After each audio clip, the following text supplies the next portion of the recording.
네, 창당 11주년 맞이한 정의당 왜 존재해야 하는지 답을 만들겠다면서 쇄신 의지를 강조하고 있는데요. 지도부 해법은 뭔지 이정미 대표에게 직접 들어보겠습니다. 안녕하세요. 네, 안녕하세요. 예, 이정미 표 자강론이 실패했다. 강서구 선거를 보니까 뭐 이런 평가가 나오고 있는데 어떻게 보십니까? 사실 이번 강서 보궐선거가 굉장히 어려운 선거였습니다. 윤석열 정부에 대해서 이번에 확실하게 경고장을 날려야 된다는 주민들의 의지가 굉장히 높았고, 그 틈바구니 안에서 정의당을 그래도 지지해줘야 된다라고 하는 어떤 뚜렷한 행보들을 저희들이 잘 보여주지 못한 것에 대한 철저한 자성이 필요하다고 생각이 듭니다.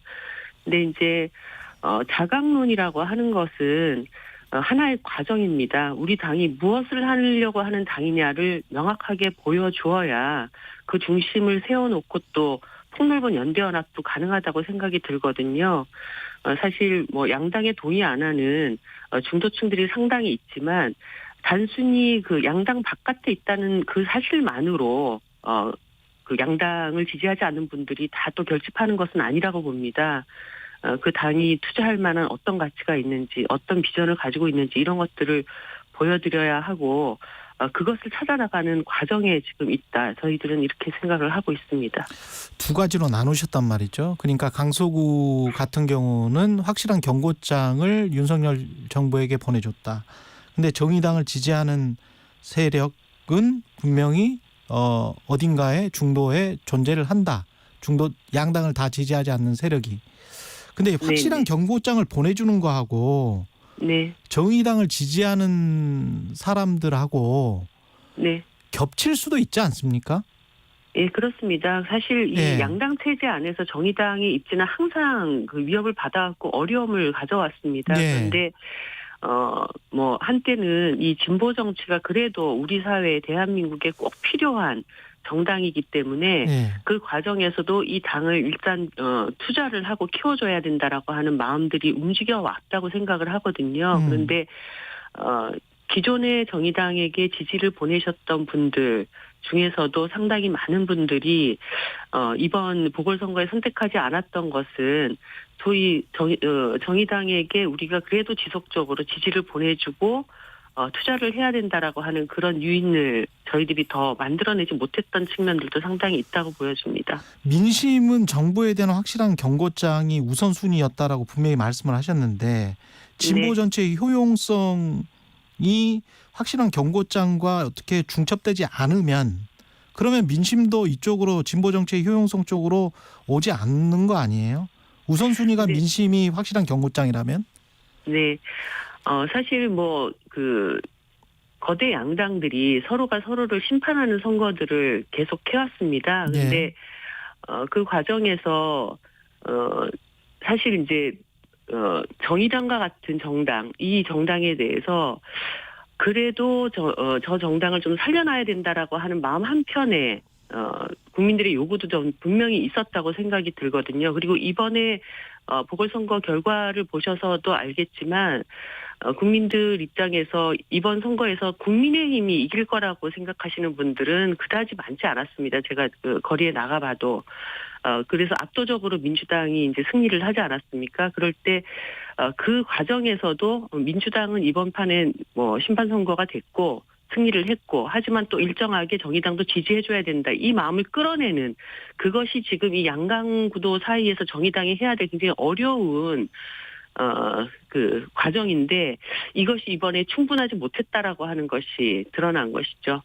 지금 대한민국에서 그렇다고 해서 모든 심판 선거가 계속되기 때문에 제3당 양당 이외의 정당 이런 정당이 필요가 없다 이렇게 생각하시는 분들은 또 없거든요. 그리고 투표장에 나가지 않으신 그런 투표를 하지 않으신 분들 이런 분들도 이번에는 굳이 내가 양당 중에 누구를 선택하는 선거를 하지 않는다 하더라도 투표장에 나와서 정의당을 그러면 이번엔 좀 지지를 해줘야 되겠다 이런 마음도 불러일으키는 것도 굉장히 중요한 요소였다고 생각하는데 그런 것들도 저희가 충분히 좀 끌어내지 못했던 것도 있다고 생각이 듭니다.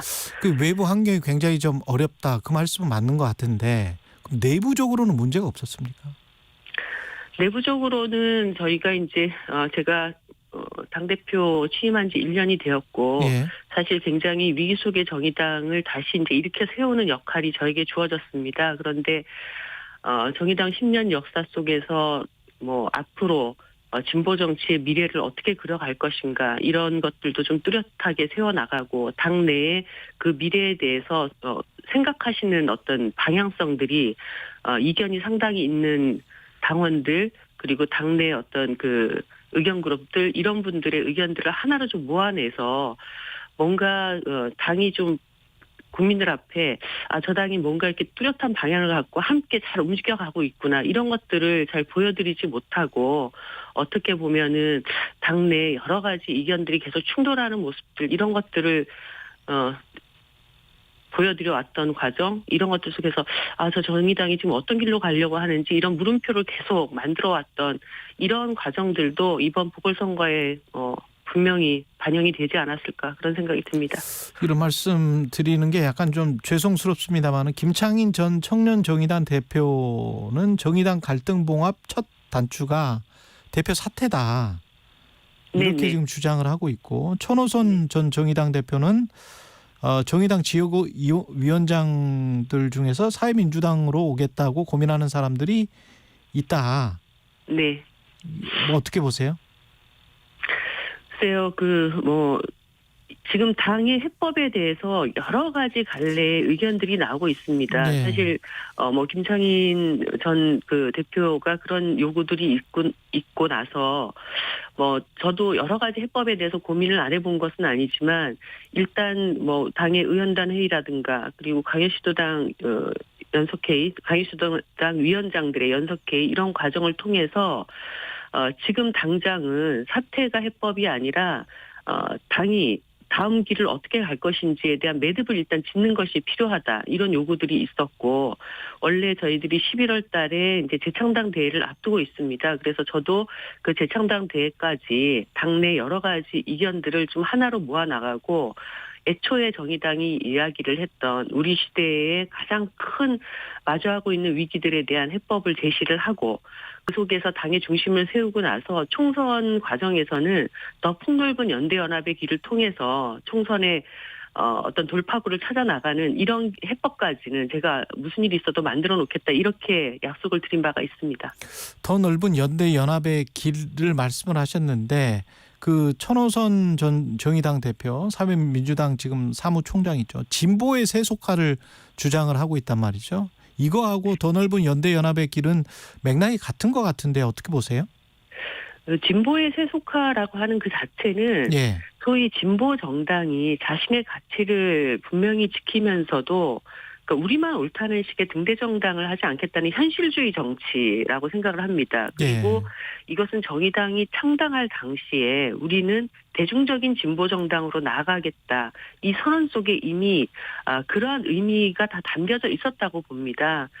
정의당이 원내에서 의회 활동을 하면서 중요한 것은 시민들의 삶을 한 발짝이라도 더 나아갈 수 있도록 만드는 문제를 해결하는 그런 어떤 역할을 해야 된다고 할 때 결국은 그 국회 안에 있는 여러 정당들과 어떤 때는 대립의 대상이기는 하지만 또 어떤 때는 협력의 대상이기도 하지 않습니까? 네. 저는 정의당이 여러 가지 6명이라고 하는 굉장히 작은 소수 정당이지만 실질적인 입법 성과도 내왔고 21대 국회 같은 경우에도 그 어려웠던 중대재해처벌법 같은 것도 저희들이 통과를 시켜서 산업안전 사회를 만들어 나가기 위한 어떤 성과물도 이루어왔던 것처럼 그러한 식의 어떤 연대연합이라고 하는 것은 어떻게 보면 정치의 근본적인 본령 같은 거라고 생각을 합니다. 우리만 옳다고 주장해가지고 문제는 해결할 수 없는 이런 정당은 존재할 이유는 없기 때문에 그러한 어떤 가치를 정의당이 배반한 적은 없지 않나 그런 생각을 하고 있습니다. 대표님 개인 홍보도 궁금한데 내년 총선에서 인천 연수울로 출마하십니까? 그렇습니다. 그러면 거기에 대통령실 부대변인 김기흥 부대변인 출마설도 있던데요. 네, 저도 한간에 지금 얘기가 그렇게 나오는 소문을 들어왔고 네. 국민의힘 안에서 여러 후보들이 지금 자체적인 경쟁들을 하고 있는 것으로 알고 있는데요. 네. 중요한 것은 연수을에 그분이 오는가 아닌가를 떠나서 정말 이 이후 22대 의회를 입법부와 행정부가 서로 견제하고 협력하는 그런 구조가 아니라 용산 대통령실에 어떤 하청기관처럼 만들려고 하는 대통령실, 윤석열 대통령의 어떤 의중이 관철되는 그런 공천이 이루어진다고 한다면 저는 시민들이 그거 결코 용납하지 않을 거라고 봅니다. 그리고 지금 거론되는 분이 이 지역의 주민들과 어떤 호흡을 해왔고 어떤 정치적인 비전을 보여줬는지 그런 것들이 지금 전혀 없기 때문에 시민들도 굉장히 의아해하고 있는 그런 상태입니다. 예. 11월에 재창당 대회까지 가장 시급하게 해결해야 될 과제는 뭡니까? 정의당은? 지금 일단 정의당이 무엇을 하려는 정당인가를 일단 뚜렷이 세우는 거라고 봅니다. 지금 우리 시대의 가장 커다란 위기로 드러나고 있는 기후위기나 불평등 문제 그리고 지역 소멸 문제 이런 가치를 해결하고자 하는 의지를 갖는 세력이라면 누구든지 함께 할 수 있는 그러한 어떤 선거연합 정당을 만들어내고 그 정당의 기반 위에서 총선 시기에 뭔가 정치 구조를 개혁할 수 있는 세력이라면 더 넓은 연대연합의 어떤 판을 만들어 나가는 이런 구상을 가지고 최대한 당 내외를 좀 설득하고 또 이러한 방안으로 나가려고 하는 정의당에 대한 지지를 다시 회복시켜 나가는 이 일이 저에게는 가장 중요한 과제라고 봅니다. 예, 한 20초 남았는데요. 녹색당과 연대 방안은 논의가 되고 있죠? 예, 지난 주말에 녹색당 전국위원회에서 일단 그런 결정을 했고요.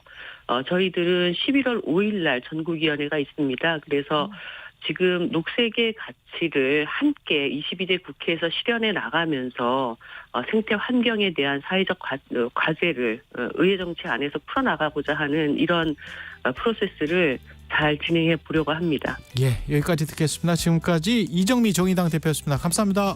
네, 감사합니다.